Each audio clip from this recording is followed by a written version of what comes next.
बहुत सारे टर्म का पढ़ाई हम लोग किए हैं अभी तक। जैसे करेंट उस मटेरियल से फ्लो होता है जिसमें चार्ज कैरियर होता है, और चार्ज कैरियर मटेरियल के नेचर पर डिपेंड करता है। कंडक्टर में इलेक्ट्रॉन होता है, सेमीकंडक्टर में होल एंड इलेक्ट्रॉन, और इलेक्ट्रोलाइट में कैटायन एंड एनायन होते हैं। चार्ज कैरियर जब मोशन में आता है तभी ये करंट फ्लो होता है। उसके बाद करंट कितना फ्लो होगा, that is calculation of current. और उसके बाद हम लोग करंट के केस में चार्ज को कैलकुलेट करना सीखे। ये सब पढ़ने के बाद चार्ज कैरियर का एवरेज स्पीड, जिसको ड्रिफ्ट स्पीड कहते हैं, वह भी पढ़े। और कल जो है करंट डेंसिटी भी हम लोग पढ़े हैं। Relation between current and drift speed का भी पढ़ाई अब कर चुके हैं। अब आज से इस चैप्टर का दूसरा पार्ट हम लोग पढ़ेंगे, जिसका नाम ओम्स लॉ है। आज से आने वाले कुछ दिनों तक आप करंट चैप्टर में वह सभी टर्म को पढ़िएगा जो 10वां क्लास में आप पढ़े थे। यानी क्लास 10 का करंट अगले 2-4 दिन हम लोग को पढ़ना है। तो शुरुआत कर रहे हैं ओम्स लॉ। ओम्स लॉ क्या है, यह क्या बताता है, इसी को समझना है। समझने के लिए हमने एक कंडक्टर लिया है। इस कंडक्टर से हम करंट पास कराना चाहते हैं। तो हम लोग अभी तक के करंट की पढ़ाई में यह सीखे हैं कि किसी भी कंडक्टर से करंट पास कराने के लिए क्लोज पाथ बनाना पड़ता है, उसमें इलेक्ट्रिक सोर्स लगाना पड़ता है। इलेक्ट्रिक सोर्स कंडक्टर में हाई और लो पोटेंशियल मेंटेन करता है, जिसके कारण फील्ड बनता है, चार्ज कैरियर पर फोर्स लगते हैं और वह मोशन में आता है, तब करंट फ्लो होता है। यानी मेन खास बात यह है कि करंट फ्लो होने के लिए हाई और लो पोटेंशियल का होना अनिवार्य है। जब तक हाई और लो पोटेंशियल नहीं होगा तब तक करंट फ्लो नहीं होगा। ये कंडक्टर है, इससे आपको करंट फ्लो कराना है, तो इसके एक तरफ हाई पोटेंशियल, दूसरे तरफ लो पोटेंशियल करना ही पड़ेगा। तो किसी तरफ आप कर दीजिए। जैसे हम यहाँ पर लिखे हैं हाई पोटेंशियल, यहाँ पर हो गया लो पोटेंशियल, कुछ न कुछ वैल्यू होगा। इसका वैल्यू लिख दिए हैं V2, इसका वैल्यू लिख दिए हैं V1। This is high potential, this is low potential, तो पोटेंशियल डिफरेंस कितना होगा, यहीं से देयरफॉर पोटेंशियल डिफरेंस, जिसको हम लोग हमेशा ऐसे लिखते हैं, high potential minus low potential. तो पोटेंशियल डिफरेंस जब आप लिखेंगे यह हो जाएगा V2 माइनस V1। अब देखिए नेक्स्ट, ऐसा अरेंजमेंट करने के बाद करंट का कंडक्शन शुरू हो जाएगा। इस तरह से करंट फ्लो होने लगा। अब ओम का लॉ कहता है कि किसी भी कंडक्टर के दो एंड पर जो पोटेंशियल डिफरेंस होता है वह उसी कंडक्टर से फ्लो होने वाले करंट के डायरेक्टली प्रोपोर्शनल होता है। This is concept of Ohm's law. तो उसी को यहां अगर अप्लाई करें तो देखिए हम लोग यह लिखेंगे V2 minus V1, this is proportional to current I। अब इसका वैल्यू मान लीजिए 10 वोल्ट है, इसका वैल्यू 2 वोल्ट है, तो पोटेंशियल डिफरेंस कितना आएगा, 8 वोल्ट। 10 में से 2 घटा देंगे। उसी तरह से V2 माइनस V1 जो आप लिखे हैं, इसको मान लेते हैं कि यह V है। लेट, ये जो देख रहे हैं ना, इसको मान लिया गया है कि यह V है, तो वह V यहां रख देंगे। यहीं से V प्रोपोर्शनल होगा I की। यह भी दो एंड के पोटेंशियल का डिफरेंस है। अब प्रोपोर्शनलिटी हटेगा, कांस्टेंट आएगा। यहीं से V बराबर हम लोग यह रिलेशन लिखते हैं IR। इसी इक्वेशन को ओम्स लॉ के नेम से जाना जाता है। This is called ohms law. Ohm's law gives relation between potential difference and current. तो ओम का नियम क्या है, यह हम लोग के सामने आ चुका है। यहाँ एक नया सिंबल देख रहे हैं आप, कैपिटल R। जैसा कि जानते हैं प्रोपोर्शनलिटी हटने के बाद यह R आया है, इसका मतलब यह कांस्टेंट है। यहीं पर हम लोग लिखेंगे वेयर, ये जो आर है दिस इज कांस्टेंट। इस आर का नाम रखा गया है इलेक्ट्रिक रेसिस्टेंस।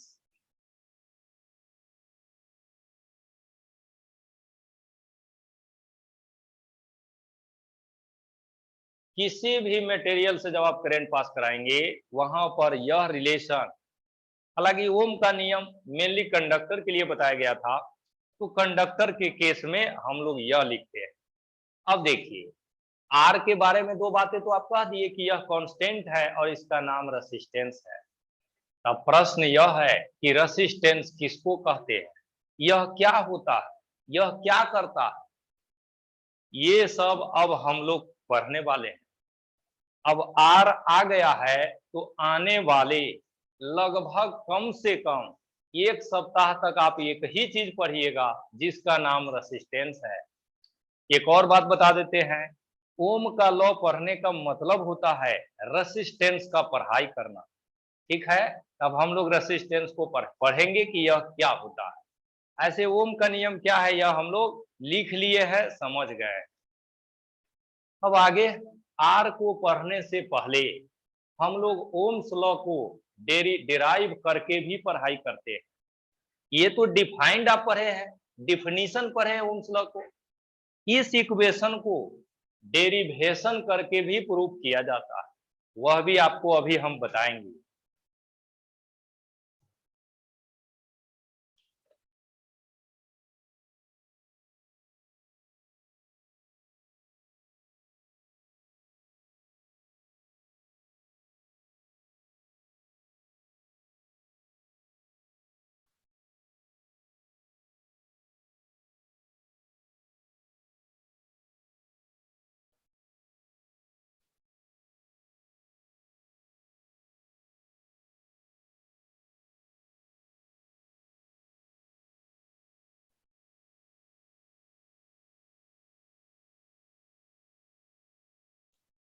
देखिए अब क्या पढ़ने आ गए हैं, प्लॉट ऑफ ओम्स लॉ।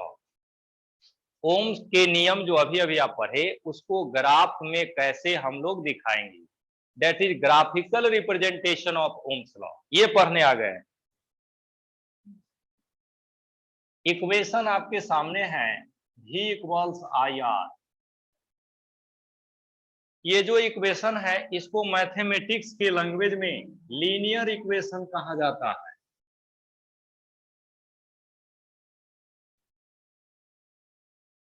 और लीनियर इक्वेशन का ग्राफ स्ट्रेट लाइन बनाया जाता है।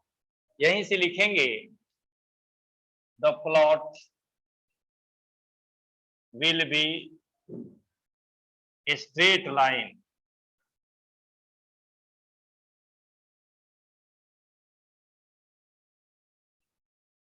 अब ग्राफ बनाते हैं, ग्राफ किसके किसके बीच बनाना होगा, वेरिएबल और वेरिएबल। आर को तो आप कह दिए हैं कांस्टेंट है, तो ग्राफ बनेगा V और I के बीच में। बनाते हैं यहां पर, इधर ले लिए हैं I और इधर ले लिए हैं V। ग्राफ बनाएंगे तो स्ट्रेट लाइन बनेगा, यह इक्वेशन ही बता रहा है। ग्राफ ओरिजिन से पास करेगा कि नहीं यह भी मैथमेटिकली आप पढ़ सकते हैं। I को 0 रखिए, देखिए V कितना आता है। इस इक्वेशन में I 0 करने से V भी 0 हो जाएगा। एक वेरिएबल को 0 करने से दूसरा वेरिएबल भी 0 हो जाए तो वहां पर ग्राफ ओरिजिन से पास करता है। ऐसे हम लोग प्लॉट बना दिए, this is called plot of Ohm's law. अब ग्राफ तो बन गया स्ट्रेट लाइन, साथ साथ अपने साथ साथ कुछ बातें भी यहाँ पर यह ग्राफ लेकर के आया है। वह बातें कौन है, ये स्ट्रेट लाइन जो कर्व आप बनाए हैं, यह कर्व करेंट एक्सिस के साथ कुछ एंगल बना रहा है, दैट इज थीटा। अब देखिए आगे, ये जो ग्राफ खींचा हुआ है कहीं पर भी एक पॉइंट आप ले लीजिए, जैसे यहां पर हम एक पॉइंट लिए, इस पॉइंट पर यह लाइन खींच दिया गया, ये लाइन किसके पैरेलल खींचा गया है? भी के पैरेलल। तो यह किसका वैल्यू होगा? भी का। और यहां से यहां यह किसका वैल्यू होगा? आई का। तो इस फिगर में, इस ग्राफ में tan थीटा हम लोग कैलकुलेट कर सकते हैं। यहीं से लिखेंगे tan थीटा बराबर, जैसा कि जानते हैं परपेंडिकुलर बाई बेस, यह हो जाएगा v बाई आई। अब ओम का नियम अगर यूज करें,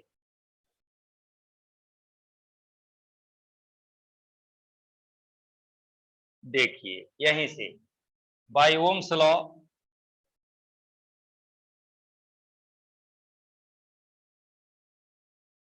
ओम के नियम में हम लोग क्या पढ़े हैं? v बराबर आई आर। हम यह जानना चाहते हैं v बाई आई क्या हो। यहां से देखिए निकाल कर, v बाई आई ये बराबर हो जाएंगे r। यहां पर भी हम लोग लिख देंगे this is called r।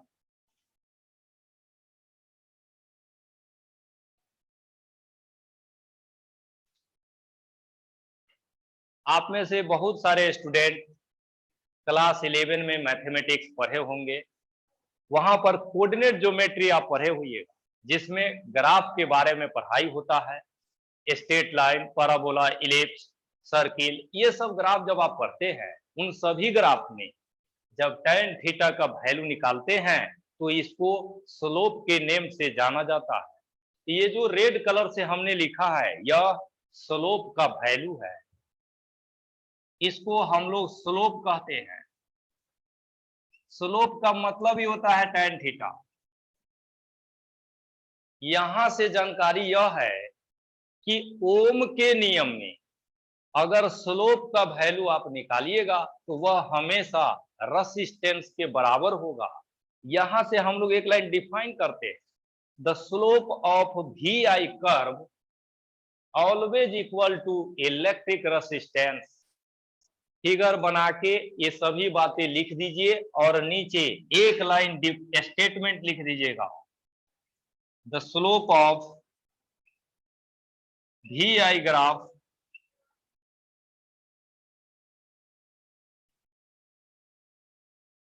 is equal to electric resistance।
Ohm का नियम पढ़े, रेसिस्टेंस के बारे में आपको बताया कि tan थीटा के बराबर होता है।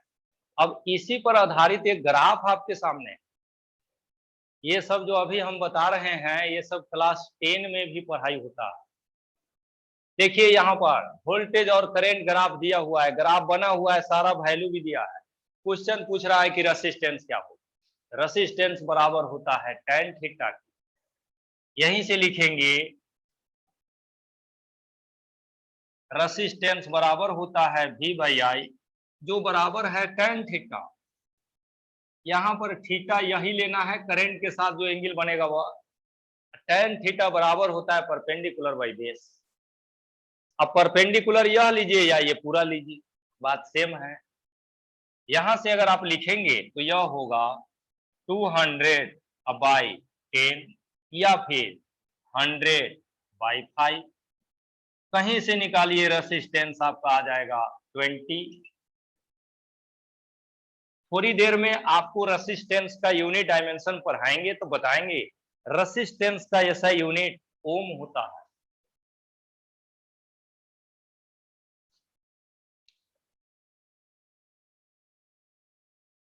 तो ग्राफ भी दिया रहेगा तो हम लोग रेसिस्टेंस कैलकुलेट कर सकते हैं।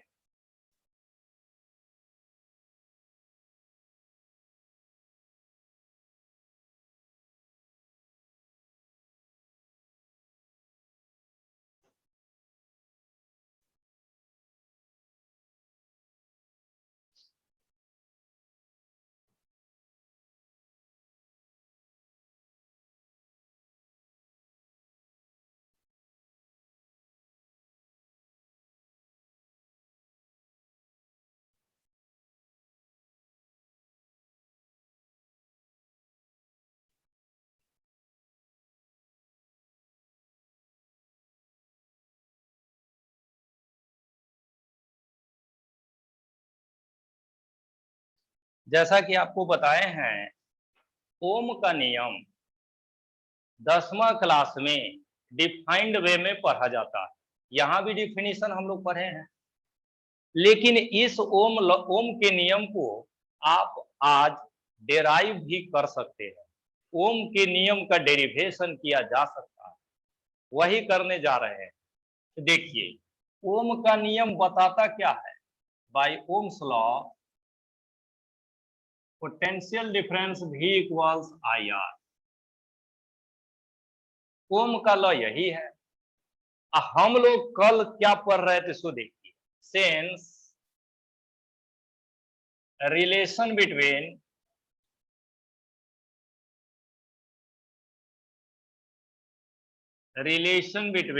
Current and drift speed.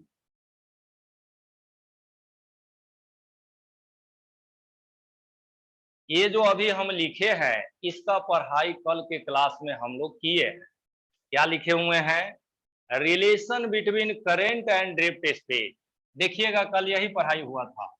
Current बराबर होता है NAE VD की, जहां पर यह VD ड्रिफ्ट स्पीड का वैल्यू है। ये फार्मूला कल प्रूफ किया जा चुका है।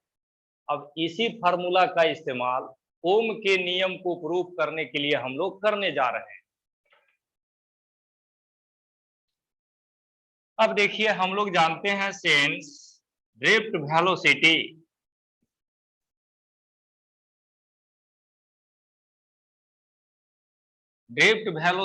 VD इक्वल्स, कल पढ़े थे, परसों पढ़े थे, क्या पढ़े थे?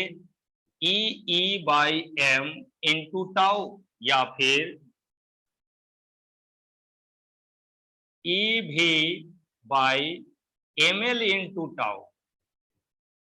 ये जो लिखे हैं हम ड्रिफ्ट स्पीड का इक्वेशन, ये हम लोग पढ़े हुए हैं। करंट और ड्रिफ्ट स्पीड का रिलेशन भी पढ़े हैं, ड्रिफ्ट स्पीड का डेरिवेशन भी पढ़े हैं।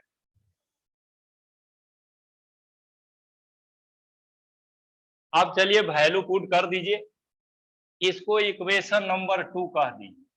यहीं से लिखेंगे फ्रॉम इक्वेशन 2 दूसरा इक्वेशन से करंट आई बराबर, देखिए क्या लिखेंगे, NAE लिख दिए। आइए इस VD का यह वैल्यू लिख दिए, क्या वैल्यू है? EV/ml इंटू टाउ के। यह लिख दिए हम लोग। अब इसको सोल्व करेंगे current I equals n A E square by m l.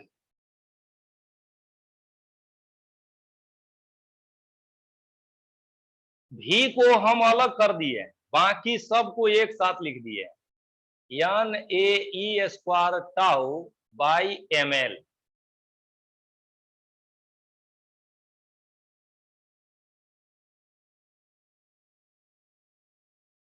लिख दिया गया। अब देखिए क्रॉस मल्टीप्लिकेशन कर दी, यहीं से हो जाएगा n A E square tau into भी बराबर m l into I. Cross multiplication किए तो यही आया। अब यहां से भी जब निकालिएगा तो यह बराबर होगा M L by N A E square tau into I K. ये जो इक्वेशन है, यह इक्वेशन क्या बता रहा है? Relation between potential difference and current. यहां जो रिलेशन है इक्वेशन, यह क्या बता रहा है? Relation between potential difference and current. तो यह रिलेशन और यह रिलेशन दोनों एक ही बात को एक्सप्लेन कर रहा है। इसीलिए ये जो इक्वेशन आया है, इसको हम लोग ओम्स लॉ के नेम से जानते हैं। This is called Ohm's law.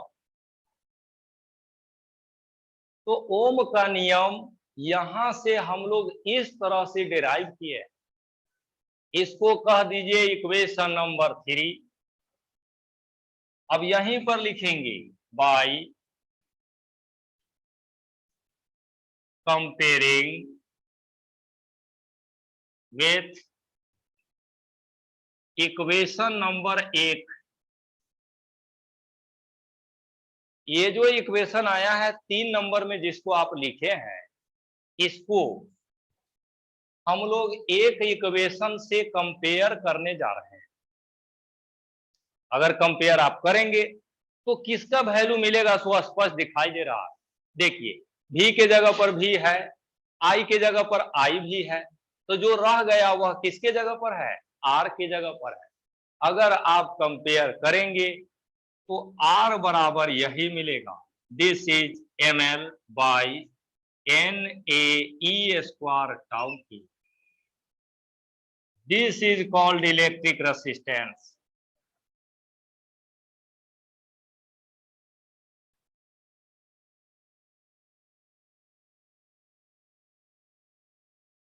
तो इस तरह से हम लोग इलेक्ट्रिक रेसिस्टेंस का वैल्यू एक अनदर वे में कैलकुलेट किए।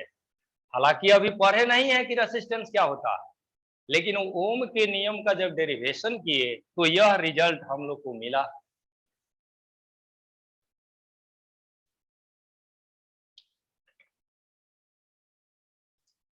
ये सब वर्क कर लेने के बाद अब अगला वर्क हम लोग को करना है यह कि रेसिस्टेंस क्या है। यानी अब हम लोग नया हेडिंग देंगे इलेक्ट्रिक रेसिस्टेंस।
देखिए अब हम लोग को क्या पढ़ना है, इलेक्ट्रिक रेसिस्टेंस। अच्छा से इसको समझ लीजिए। हम लोग अभी तक यही पढ़े हैं कि किसी मटेरियल से जब करंट पास कराएंगे तो उस मटेरियल का चार्ज कैरियर मोशन में आना चाहिए। जब तक मोशन में नहीं आएगा तब तक करंट फ्लो नहीं होगा। करंट फ्लो होने के लिए चार्ज कैरियर का मोशन में आना अनिवार्य है। और देखिए आगे हम लोग क्लास 11 में क्या पढ़ते हैं, दुनिया का कोई भी बॉडी किसी सरफेस पर अगर मोशन में आएगा या आने का कोशिश करेगा तो वहां पर फ्रिक्शन होता है। वह फ्रिक्शन रिलेटिव मोशन का अपोज करता है। ये बातें हम लोग 11 में पढ़ते हैं। आज 12 में देखिए क्या बता रहे हैं। जैसे यह कंडक्टर है, इसको आप क्लोज पाथ से लेकर इलेक्ट्रिक सोर्स कनेक्ट कर दिए हैं। इसके अंदर इलेक्ट्रॉन है। इलेक्ट्रिक सोर्स लगाने के बाद यहां पर होगा हाई पोटेंशियल, यहां पर होगा लो पोटेंशियल। इस हाई और लो पोटेंशियल के कारण इलेक्ट्रिक फील्ड होगा, अब फोर्स लगेगा। आप तो जानते हैं कि फोर्स वह फिजिकल क्वांटिटी है जो किसी भी बॉडी या पार्टिकल को मोशन में ले आता है या लाने का प्रयास करता है। यही हम लोग पढ़े हैं, या तो मोशन में ले आएगा नहीं तो लाने का प्रयास करेगा। अब देखिए यह सभी इलेक्ट्रॉन मोशन में आ जाएगा या आने का प्रयास करेगा। दोनों ही केसेस में फ्रिक्शन तो यहां भी लगेगा क्योंकि मोशन यहां भी हो रहा है। तो मोशन वैसा ही यहां हो रहा है जैसे क्लास 11 में हो रहा था। वहां पर हम लोग उसको फ्रिक्शन कह रहे थे, यहां भी फ्रिक्शन कह रहे हैं कि यह इलेक्ट्रॉन मोशन करेगा तो फ्रिक्शन लगेगा। तो फ्रिक्शन का काम क्या है, मोशन का विरोध करना। इस इलेक्ट्रॉन पर फ्रिक्शन, इस पर भी फ्रिक्शन, इस पर भी फ्रिक्शन, सब पर लगेगा। ये जो फ्रिक्शन होगा यहां पर, इसी फ्रिक्शन का नाम रेसिस्टेंस रखा गया है। फिर से एक बार बता देते हैं, समझ लीजिए। किसी भी बॉडी से जब करंट पास होता है तो चार्ज कैरियर मोशन में आएगा। उसके मोशन के दौरान सभी चार्ज कैरियर पर जो फ्रिक्शन लगता है वही फ्रिक्शन को रेसिस्टेंस के नेम से जाना जाता है। यानी रेसिस्टेंस फ्रिक्शन को ही कहते हैं। रेसिस्टेंस का काम वही है जो फ्रिक्शन का है। इसीलिए डिफाइन हम लोग ऐसे करेंगे कि when an electric current passes through the material, then resistance opposes conduction of electricity, या the factors by which opposition offered by the material to the flow of electricity is called resistance। अब किसी material में ज्यादा होता है, किसी में कम होता है। जैसे सिल्वर में बहुत कम होता है, आयरन में बहुत ज्यादा होता है, इंसुलेटर में जाइएगा तो और ज्यादा होता है। तो अपोजिशन अलग अलग मटेरियल में अलग अलग होते हैं। ये जो हेडिंग दिए हैं इलेक्ट्रिक रेसिस्टेंस, इसी में नीचे लिखिएगा, when an electric current, when an electric current flows through the material, then it opposes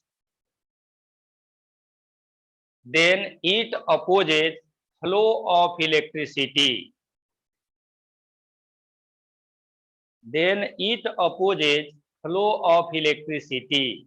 full stop देने के बाद लिखिएगा the factors by which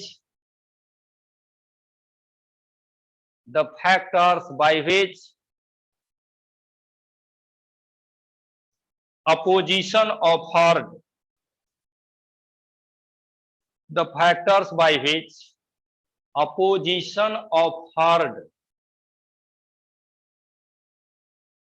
is called resistance is called resistance. वहीं पर नीचे पैराग्राफ चेंज करके लिखिएगा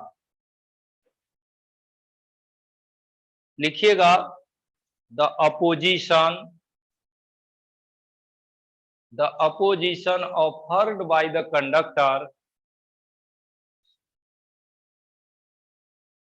the opposition offered by the conductor to the flow of electricity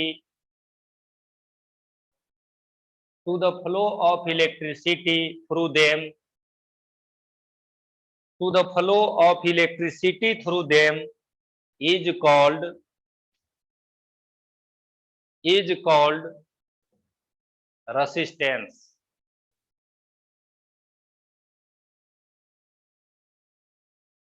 ठीक है, तो इतना लिख लीजिए। अब इसके बाद की बातें हम लोग कल पढ़ेंगे।